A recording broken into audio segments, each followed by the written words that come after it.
আসসালামু আলাইকুম রহমতুল্লাহ। তো আপনাদের লো কোমোড বসানোর কিছু গোপন টিপস শেয়ার করি আপনাদের সাথে, যাতে আপনারা দ্রুত লো কোমোড বসাতে পারেন। সেই টিউটোরিয়াল নিয়ে আপনাদের সামনে আজকে হাজির হয়েছি। তো আপনাদের দেখাই কিভাবে আপনারা লো কোমোড খুব দ্রুত বসাতে পারবেন।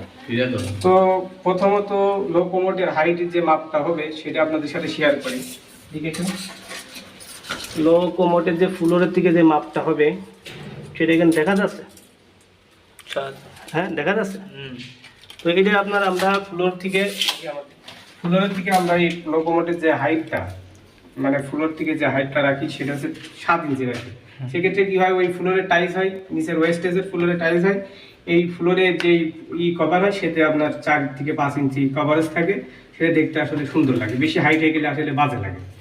শেয়ার করি, সেটা হচ্ছে লোকোমোটিভ অনেকেই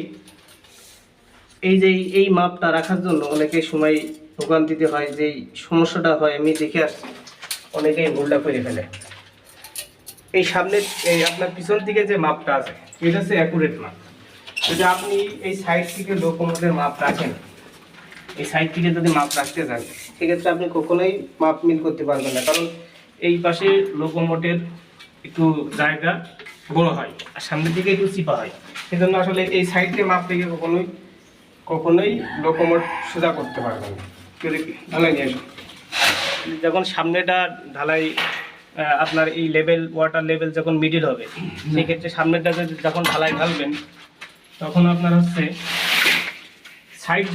এই সাইড যখন আপনার লেভেল করবেন তখন আপনার লেভেল হয়ে যাবে একবারে।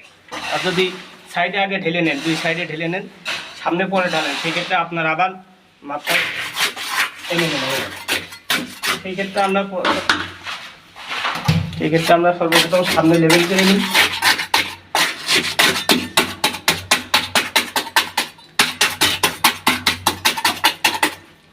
সামনে ঢালার পরে আমরা ওটা সাইড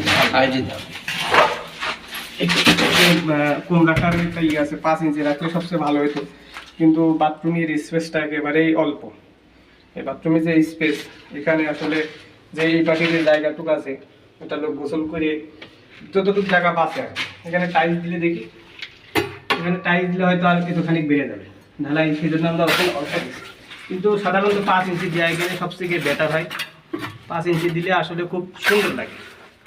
কিন্তু আসলে সব জায়গায় তো সব রকম হয় না, কারণ কোনো বাথরুমের জায়গা বেশি থাকে, কোনো বাথরুমের জায়গা কম থাকে। সেক্ষেত্রে আসলে বাথরুমের মাপের উপরে কাজ করতে হয়। যদি 5 ইঞ্চি নিয়ে নিই তাহলে দেখা যাচ্ছে জায়গাটা অনেক মাইল খেয়ে যাবে, ওই জায়গাটা আর কোনো কাজে লাগবে না। সলিং দিয়ে নিই যেখানে ইট থাকে। তো এখানে আসলে অনেক ওয়েস্টেজ হয়ে গেছে, ইলেকট্রিক মিস্ত্রি ওয়েস্টেজ ছিল, আমাদের কনসেল কাটা ওয়েস্টেজ ছিল, সেগুলো আসলে আমরা এর ভিতরে দিয়ে দিয়েছি যাতে সেইগুলো কাজে লেগে যায়। সামনের সাইড যখন ঢালাই দেওয়া যাবে তখন আমরা পিছনে ঢালাই দিয়ে দেবো। সেক্ষেত্রে কী হবে, ফ্যানটা দাম হয়ে যাবে। দেখেন এখন ফ্যানটা আমরা কিন্তু এখনো ঢালাই ফিনিশিং, কিন্তু ফ্যান আমরা একটা লেভেলে নিয়ে চলে আসছি, যে আমাদের একটা লেভেলে চলে আসছে। হ্যাঁ, মানে এখন পিছনে ঢালাই দিয়ে দেওয়ার পরে ফ্যানটা মোটামুটি লেভেল হয়ে যাবে, তারপরে ঢালাই লেভেল করে দেবো সব জায়গায়। তো আরেকটা বিষয় কাছে নিয়ে, এই যে ফ্ল্যাশের যে লাইনটা, এটা অনেকেই পরে বসানোর ক্ষেত্রে সময় যেমন লাগে, আবার পরে বসানোর সময় দেখা যাচ্ছে অনেকে ইট দিয়ে রাখেন। ইট দিয়ে রাখলে কি হয়, পরে যখন বসাবেন এই ঢালাই যে জয়েন্টটা হবে, এই ঢালাই যে শক্ত হবে, পরে দিলে কখনোই কিন্তু এমন শক্ত কখনোই হবে না। তো আমরা সেই জন্য আগে দিয়ে দিই। কিন্তু আগে দেওয়ার ক্ষেত্রে একটা জিনিস ফলো করবেন, এই ঢালাই যেন চারিদিকে খুব শক্তভাবে গেঁথে দেবেন, পাইপে বাইরে দেবেন।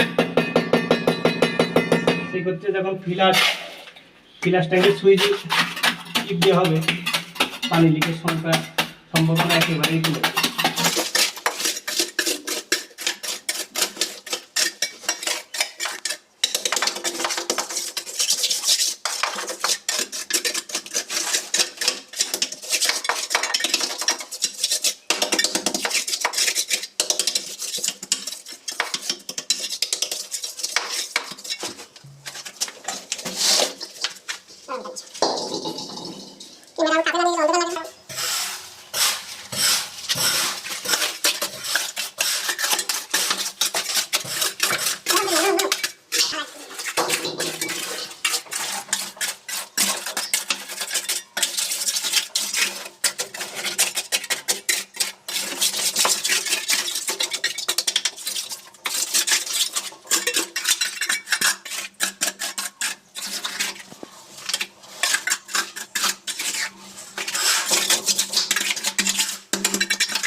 বসানো কমপ্লিট হয়ে গেছে।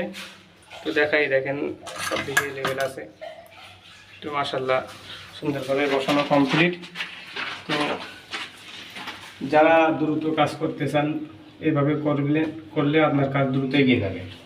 অনেক সময় আছে আপনারা ঢালাই দিয়ে নেন, ঢালাই দেওয়ার পরে দেখা যাচ্ছে ওইটা লেভেল নিয়ে এসে গুতাগুতি করেন, এইভাবে কখনোই লেভেল হয় না।